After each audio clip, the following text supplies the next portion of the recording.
നമസ്കാരം. Raf talk ഫുട്ബോളിലേക്ക് എവർക്കും സ്വാഗതം. എൽ ക്ലാസിക്കോയിൽ പൊട്ടിയതിന് ശേഷം FC ബാഴ്സലോണ നാളെ വീണ്ടും കളിക്കാനിറങ്ങുകയാണ്. എതിരാളികൾ എൽച്ചെയാണ്. നാളെ രാത്രി ഇന്ത്യൻ സമയം 11 മണിക്കാണ് ബാഴ്സ വേഴ്സസ് എൽച്ചെ മത്സരം ബാഴ്സയുടെ മൈതാനത്ത് നടക്കുന്നത്.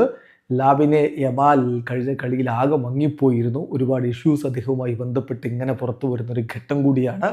അതേസമയം താരത്തിന് പൂർണ്ണ പിന്തുണ നൽകിയാണ് കോച്ച് ഹാൻസി ഫ്ലിക്ക്. ഇന്ന് പ്രീ മാച്ച് പ്രസ് കോൺഫറൻസിൽ അദ്ദേഹത്തോട് ഫ്ലിക്കിനോട് യമാലിനെ കുറിച്ച് വിശദമായിട്ട് തന്നെ ചോദിക്കേണ്ടത്. അദ്ദേഹത്തിൻ്റെ മറുപടി ലാമിൻ്റെ പരിക്കുമായി ബന്ധപ്പെട്ട വിഷയങ്ങളാണ് ആദ്യം പറയുന്നത്. ലാമിനെ യമാൽ ഈസ് ഫൈൻ. അദ്ദേഹത്തിന് കുറച്ച് ഡിസ്കംഫേർട്ട് ഫീൽ ചെയ്തിരുന്നു എന്നുള്ളത് ശരിയാണ്. പക്ഷെ അദ്ദേഹം നല്ല രൂപത്തിൽ ഇപ്പോൾ പ്രോഗ്രസ് ചെയ്യുന്നുണ്ട്.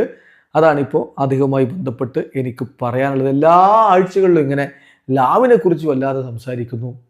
ഓക്കെ, അത് ഫൈനാണ്. പക്ഷേ ഞാൻ അവനുമായിട്ട് വിശദമായിട്ട് സംസാരിച്ചിട്ടുണ്ട്.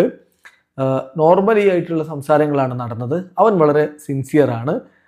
ഞങ്ങളും അങ്ങനെ തന്നെയാണ്. സോ ഏറ്റവും നല്ല രൂപത്തിൽ എങ്ങനെ അവൻ്റെ പെർഫോമൻസ് പുറത്തെടുക്കാമെന്നതിനെ കുറിച്ചാണ് ഞങ്ങൾ ചിന്തിക്കുന്നത്. എല്ലായ്പ്പോഴും അവനെ പ്രൊട്ടക്റ്റ് ചെയ്യുക, ഹെൽപ്പ് ചെയ്യുക, അതാണ് ഞാൻ ഉദ്ദേശിക്കുന്നത്. അവൻ വളരെ യങ്ങാണ്, ഒരു ഫാന്റാസ്റ്റിക് ഗൈ ആണ്. സോ അവൻ നല്ല രൂപത്തിൽ മുന്നോട്ട് പോകണമെന്നാണ് ഞാൻ ആഗ്രഹിക്കുന്നത്. പിന്നെ അവന് പൊസിഷൻ ഏതാണ് മികച്ചതെന്ന് ചോദിച്ചാൽ റൈറ്റ് നൗ അവന് അവൻ്റെ ലെവലിലേക്ക് തിരികെ എത്താൻ ഏറ്റവും നല്ലത് നോർമലി അവൻ കളിക്കുന്ന പൊസിഷൻ ഏതാണ് അവിടെ കളിപ്പിക്കുക എന്നുള്ളതാണ്. ചില സിറ്റുവേഷനുകളിൽ മാച്ചസിൽ ഒക്കെ ഇറ്റ്സ് ഫൈൻ അവന് വിങ്ങിൽ കളിക്കാം, അല്ലെങ്കിൽ മറ്റേതെങ്കിലും പൊസിഷനിൽ കുറച്ചുകൂടി ഇൻസൈഡായിട്ട് കളിക്കാം. അതൊക്കെ മാച്ച് സിറ്റുവേഷൻ അനുസരിച്ച് സംഭവിക്കുന്നതാണ്. അവനൊരു ഗ്രേറ്റ് പ്ലെയറാണ്. അതോടൊപ്പം തന്നെ അവൻ വേഴ്സറ്റൈലുമാണ് നമ്മൾ മനസ്സിലാക്കണം. അവനെ സംബന്ധിച്ചിടത്തോളം ഏറ്റവും ഇമ്പോർട്ടൻ്റ് ആയിട്ടുള്ള കാര്യം ബോൾ ടച്ച് ചെയ്യുക. എവിടെ കളിക്കുന്നു എന്നുള്ളതല്ല, ബോൾ ടച്ച് ചെയ്യുക. അതാണ് അവൻ ഇഷ്ടപ്പെടുന്നത്.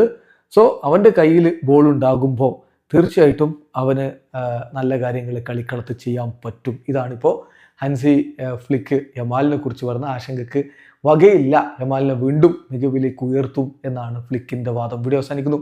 ഫുട്ബോൾ ലോകത്തെ കൂടുതൽ വിശേഷങ്ങളുമായി റാഫ് ടോക്സ് എത്താം.